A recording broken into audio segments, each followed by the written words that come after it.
Good morning प्यारे बच्चों। आज हम क्लास 7th की सोशल साइंस की वर्कशीट नंबर 15 को डिस्कस करेंगे। बेटा ये आपके सामाजिक एवं राजनीतिक जीवन के चैप्टर समानता से ली गई है और इस वर्कशीट में हम समानता चैप्टर के कुछ आगे के टॉपिक्स को डिस्कस करेंगे। सो लेट्स स्टार्ट बच्चों। बेटा संसार के जो अधिकांश लोकतांत्रिक देश हैं उनमें पहले भी समानता के लिए जो है संघर्ष होते रहे हैं, आज भी हो रहे हैं।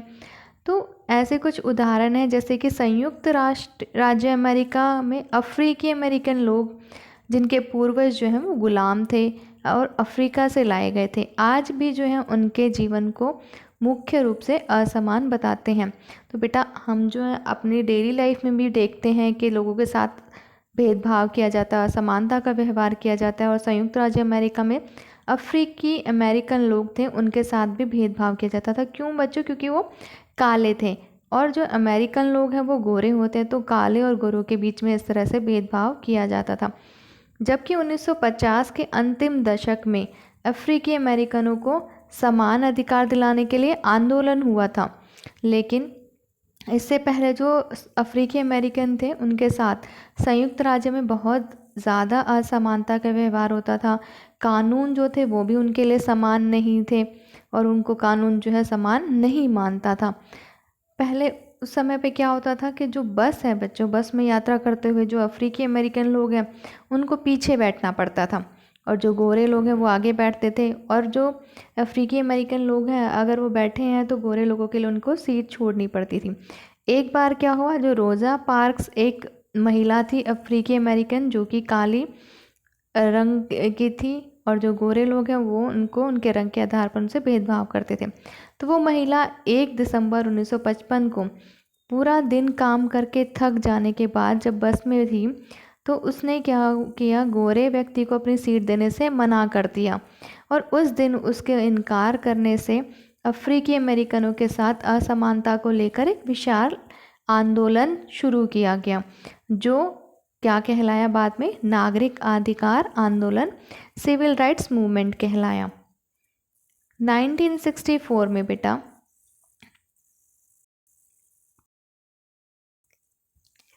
नागरिक अधिकार अधिनियम था वो बनाया गया। उसने क्या किया, नस्ल, धर्म और राष्ट्रीय मूल के आधार पर जो भेदभाव था उसे खत्म कर दिया। ये कब बना था बेटा ये अधिनियम? 1964 में। इसने यह भी कहा कि अफ्रीकी अमेरिकन जो बच्चे हैं उन सब के लिए जो स्कूलों के दरवाजे, सभी स्कूलों के दरवाजे खोल दिए जाएंगे और उन्हें अलग स्कूलों में जाना नहीं पड़ेगा।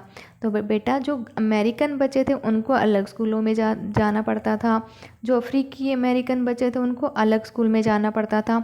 उन्हें गोरे लोगों के जैसे स्कूल नहीं मिलते, तो उसमें जाने का अधिकार नहीं था, जो विशेष रूप से केवल उन्हीं के लिए खोले गए थे, जो अफ्रीकी अमेरिकन के लिए ही खोले गए थे विशेष स्कूल। इतना होने के बावजूद भी अधिकांश अफ्रीकी अमेरिकन जो है वो अभी भी गरीब हैं। इस अधिनियम ने इस भेदभाव को ख़त्म तो कर दिया, लेकिन जो आर्थिक भेदभाव है उसे ख़त्म नहीं कर पाए।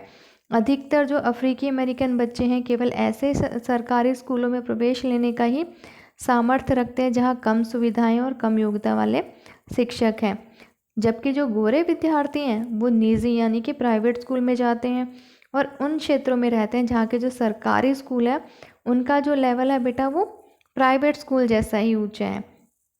तो इस अधिनियम के द्वारा भेदभाव को खत्म तो किया गया नस्ल के आधार पे, धर्म के, राष्ट्रीय मूल के आधार पे, लेकिन जो अमीर गरीब का जो फासला था वो भी खत्म नहीं हो पाया।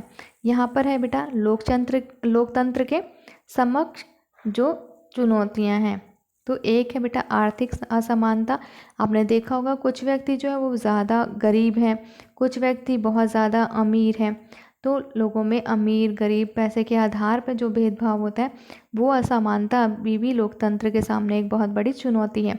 दूसरी है बेटा सामाजिक असमानता, जैसे धर्म के आधार पर, लिंग के आधार पर, जाति के आधार पर जो लोगों के साथ भेदभाव किया जाता है, समाज में जो भेदभाव लोगों के साथ होता है वो सामाजिक असमानता। तो ये दो जो असमानताएं हैं लोकतंत्र के सामने बहुत बड़ी चुनौतियां हैं।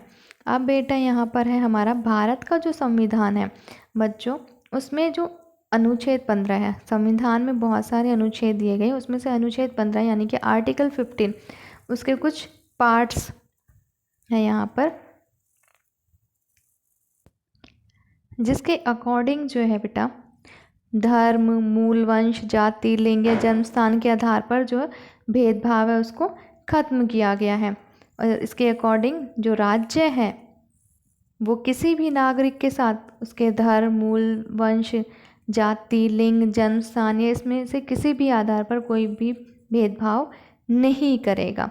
और सेकंड पॉइंट है बेटा कि कोई भी नागरिक जो है केवल धर्म, मूल वंश, जाति, लिंग, जन्म स्थान या इनमें से किसी भी आधार पर इनके साथ निम्न जो है भेदभाव नहीं हो सकता कि व्यक्ति किसी भी जाति, धर्म, लिंग से संबंधित है, किसी भी जन्म स्थान से संबंधित है, तब भी वो दुकानों, सार्वजनिक भोजनालयों मतलब जो होटल है वहाँ पर, होटलों में सार्वजनिक जो सभी के लिए हैं, सार्वजनिक मनोरंजन के स्थानों में प्रवेश, जैसे कि जो हमारे मूवी हॉल वगैरह होते हैं और भी मनोरंजन के जो स्थान हैं वहाँ पर उन्हें कोई भी रोक नहीं सकता इन जगहों पर जाने के लिए।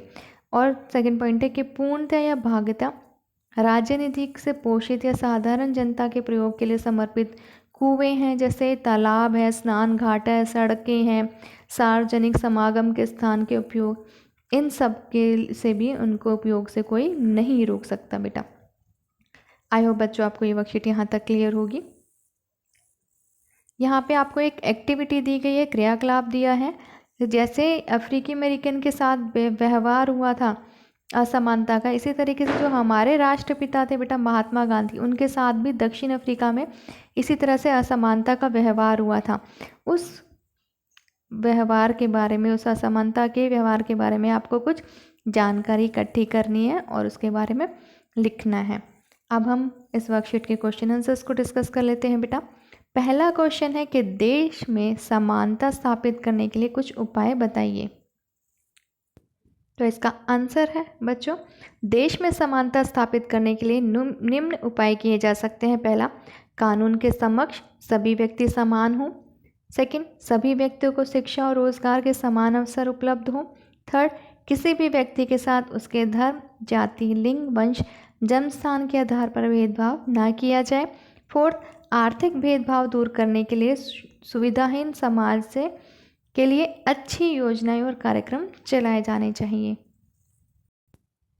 सेकंड क्वेश्चन है बच्चों, भारतीय संविधान समानता को किस प्रकार सुनिश्चित करता है, वर्णन कीजिए। इसका आंसर है बच्चों, भारतीय संविधान निम्न प्रकार समानता को सुनिश्चित करता है। फर्स्ट पॉइंट है, भारतीय संविधान में समानता स्थापित करने के लिए अनुच्छेद 15 दिया गया है, जिसके आधार पर कोई भी राज्य किसी नागरिक के साथ उसके धर्म, मूल वंश, जाति, लिंग या जन्म स्थान के आधार पर भेदभाव की मनाही करता है। सेकंड पॉइंट है बेटा, सभी व्यक्ति सार्वजनिक स्थलों का प्रयोग कर सकते हैं। थर्ड पॉइंट, अस्पृश्यता, छुआछूत का उन्मूलन किया गया है। फोर्थ पॉइंट, कानून की दृष्टि में सभी व्यक्ति समान है, सबको एक समान कानून का पालन करना है। थर्ड क्वेश्चन है बच्चों, 1964 में अमेरिका में नागरिक अधिकार आंदोलन क्यों आरंभ हुआ। इसका आंसर है बच्चों, रोज़ा पार्क्स एक अफ्रीकी अमेरिकन महिला थी। 1 दिसंबर 1955 को दिन भर काम करके थक जाने के बाद बस में उन्होंने अपनी सीट एक गोरे व्यक्ति को देने से मना कर दिया। उस दिन इनकार से अफ्रीकी अमेरिकनों के साथ असमानता को लेकर एक विशाल आंदोलन शुरू हो गया, जो नागरिक अधिकार आंदोलन, सिविल राइट्स मूवमेंट कहलाया। अब यहाँ वर्कशीट के एंड में हमें कोविड से संबंधित एक संदेश दिया गया है कि कोविड-19 से के विरुद्ध जंग में सुरक्षित रहने के लिए मास्क पहने। तो बच्चों, कोविड-19 से बचने के लिए हम सभी को मास्क ज़रूर पहनना चाहिए। यहाँ पर हमारी ये वर्कशीट कंप्लीट होती है। आई होप बच्चों आपको ये वर्कशीट समझ में आ गई होगी।